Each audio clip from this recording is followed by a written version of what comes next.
10. Neuschwabenland. In 1939, the Third Reich dispatched an expedition to Antarctica. Yes, it's true, the Nazis did indeed attempt to establish a base on the frozen continent. But why? In reality, no one knows for sure. It's not clear what scientific or economic benefit could have been gained by Hitler in establishing operations in a locale so frigid, devoid of life, and hard to mine for resources. Yet lack of evidence hasn't stopped the world from wondering if there's more to this story than meets the eye. After the Nazi surrender in 1945, 2 German U-boats arrived in Argentina with full crews. While we will perhaps never know what their mission was before the fall of Hitler, many have wondered what purpose German submarines could have had in that part of the southern hemisphere besides visiting Antarctica. Then again, the potential of a swastika-bedecked Antarctic base isn't the only Nazi mystery at play in the southern half of the globe. There's also the document recently released in the declassified JFK files that seems to imply that Hitler survived the war and was hiding in Colombia. 9.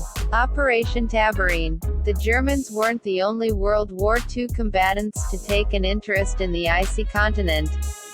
In 1943, at the height of the war, the British government launched a fully manned expedition to Antarctica named Operation Tabarine.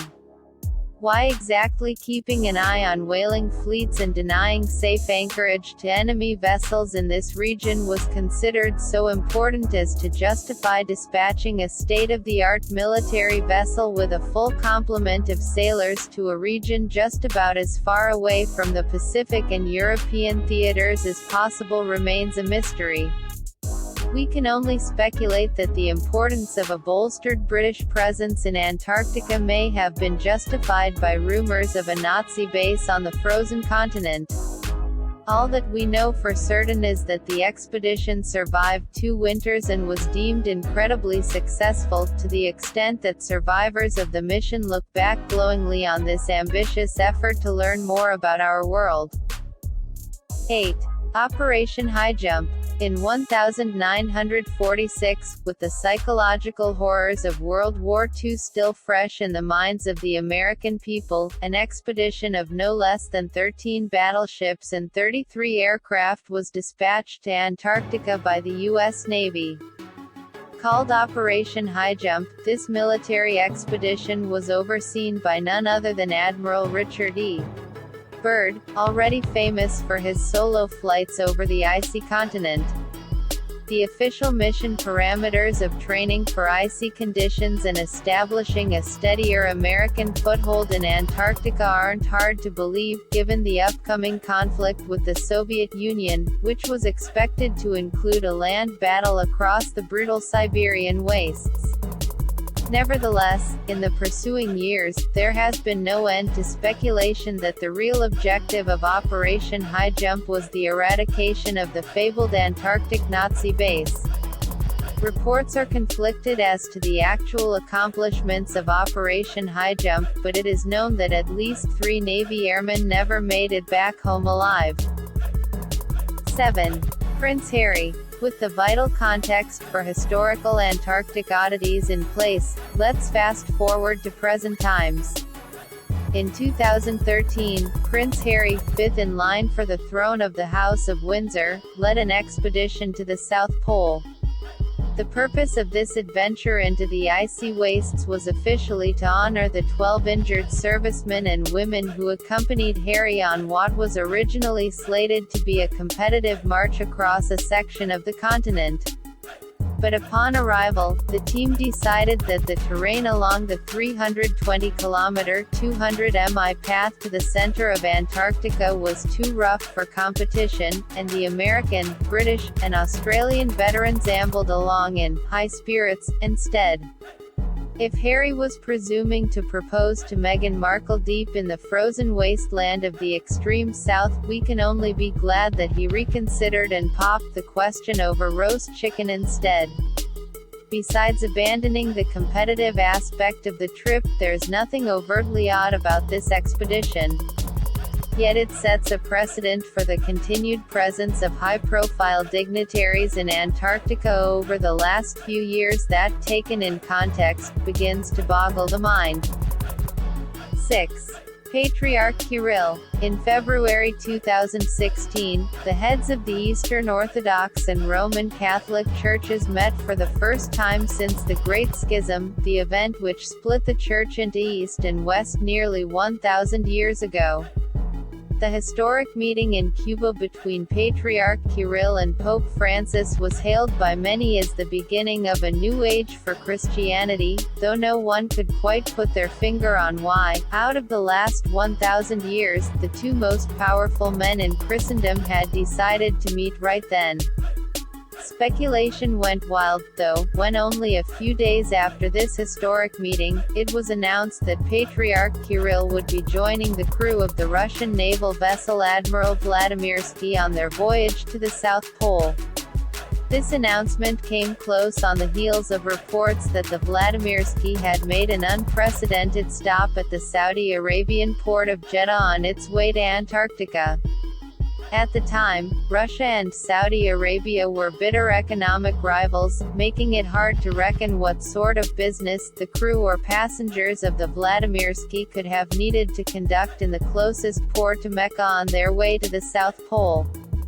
The only reason given for Patriarch Kirill's visit to Antarctica is that he wanted to pray at the tiny Orthodox church that had been erected on the icy continent decades ago. But did he really travel all that way to bless an empty frozen wasteland and congregate with penguins, or is there more to the bizarre story of the voyage of the Vladimirsky? 5. Tom Hanks. Russia's religious leader isn't the only high-profile person to have taken an interest in the minuscule Trinity Orthodox Church in recent years. During his brief Antarctic visit in February 2016, American actor Tom Hanks apparently decided that he would be remiss not to visit the seat of God in Antarctica and meet with the handful of the faithful who maintain the church. Since Hanks converted to the Greek form of Orthodox Christianity before marrying Rita Wilson, his wife of nearly 30 years, it isn't that surprising that he'd want to ring the bells of Trinity if he had the chance. Rather, it's the timing of the visit that stands out like a sore thumb. Hanks and Kirill worshipped at the same miniature Antarctic chapel so closely on each other's heels that their visits could have conceivably overlapped.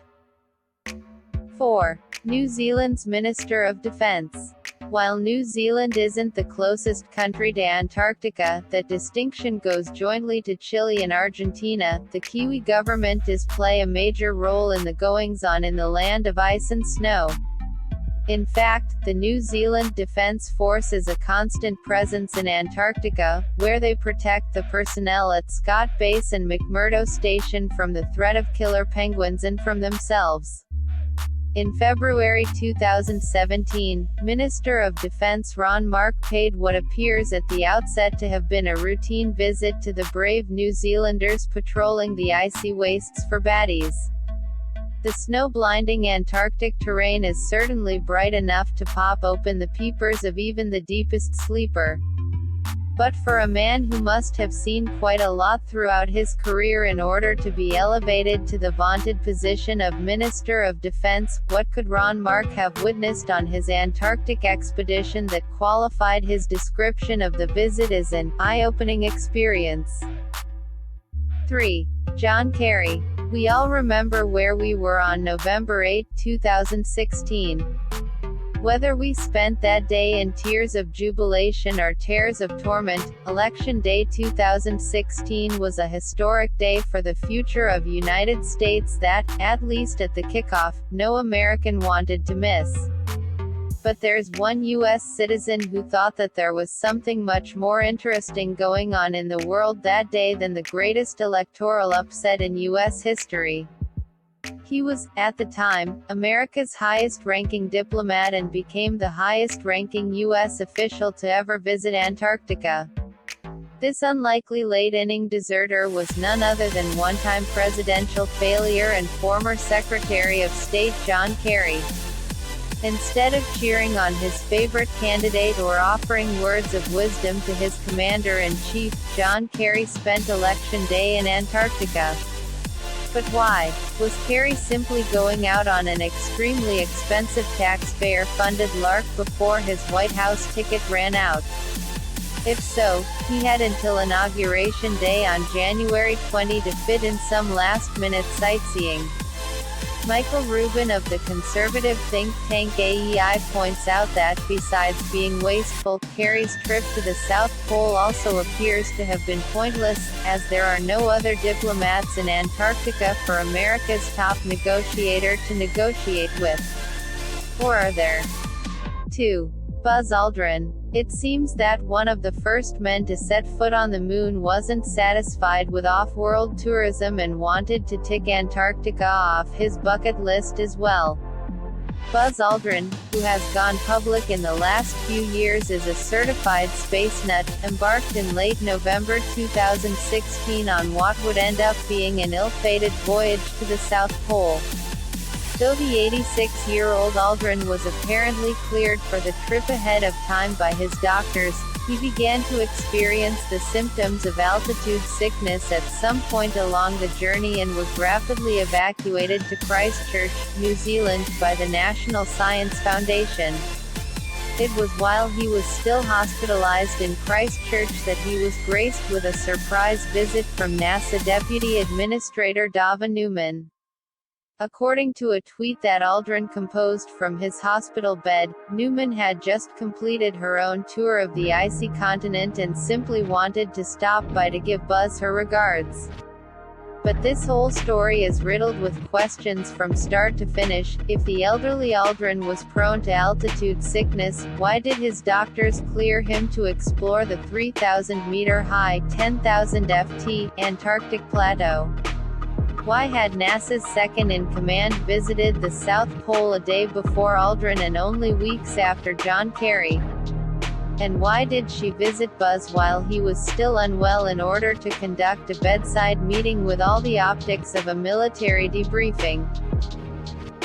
1. Piri Reis. Perhaps the reason behind all of these bizarre high-profile visits to Antarctica lies hidden centuries in the past.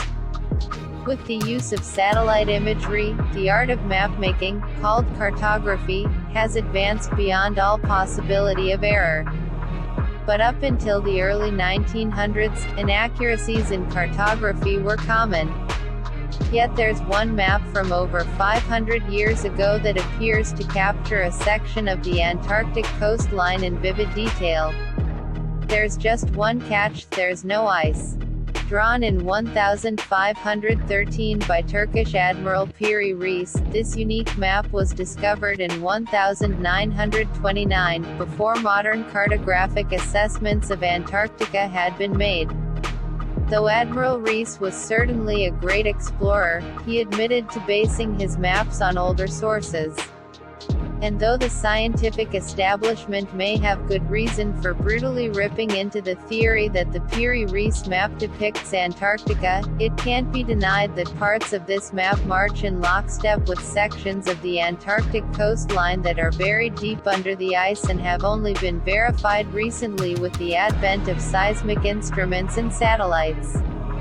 If Piri Reis truly did base his map on sources old enough to depict Antarctica without ice, what must change about our view of human history?